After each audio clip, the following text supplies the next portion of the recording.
Bwana Edwin Sifuna has announced that next week we are going to have 3 demonstrations on 3 days following each other closely.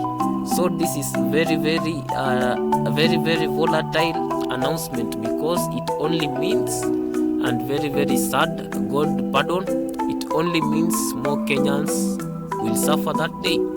Because if one day protests, we are talking about 500 million Kenyan shillings getting lost. You can think about 3 days of protest.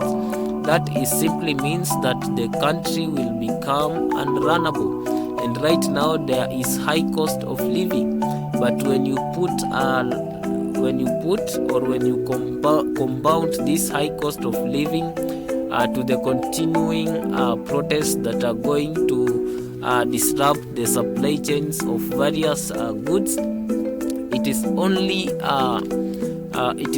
only result here is that the cost of items and basic commodities will fly to the sky. Because if you remember in 2007, when a country is under continual chaos and fighting, definitely goods rise because the supply chains are being disrupted. It is also, we have to realize that most Kenyans are really moving on because they have the will to live, because most people are suffering immensely. Even right now, most employed Kenyans are complaining of the heat because of too much taxation and everything, the cost of living going very high. You can imagine the effect of 3 days following each other together, the effect of that on the cost of living. That will be very brutal on the cost of living.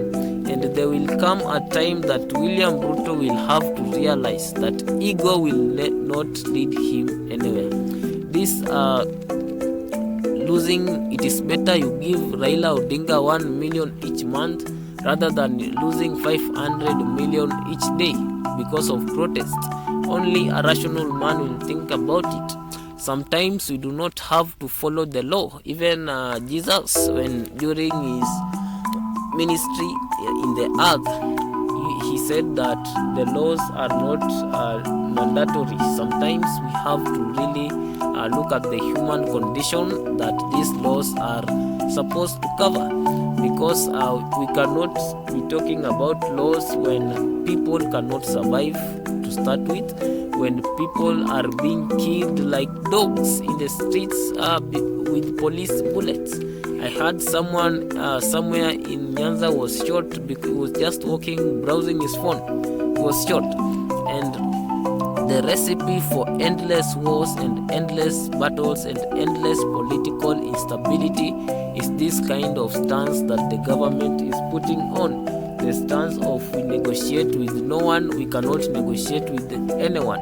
This kind of stance and this kind of thinking will only lead to more and more problems and more suffering to Kenyans.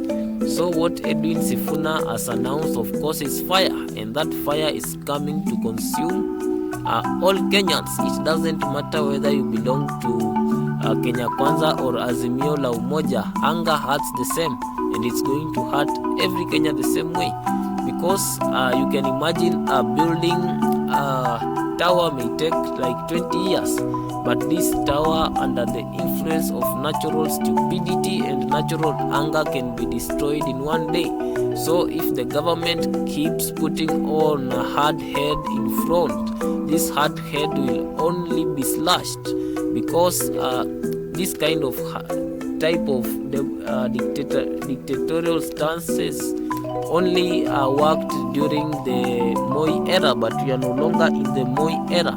Right now we are live in a digital and global space, and it may really, even the international community is watching what is happening in Kenya. So it's about time the government realizes that sometimes the question that needs to be answered is, are you strong enough to be humble? Thank you for watching this video. Like, share and subscribe.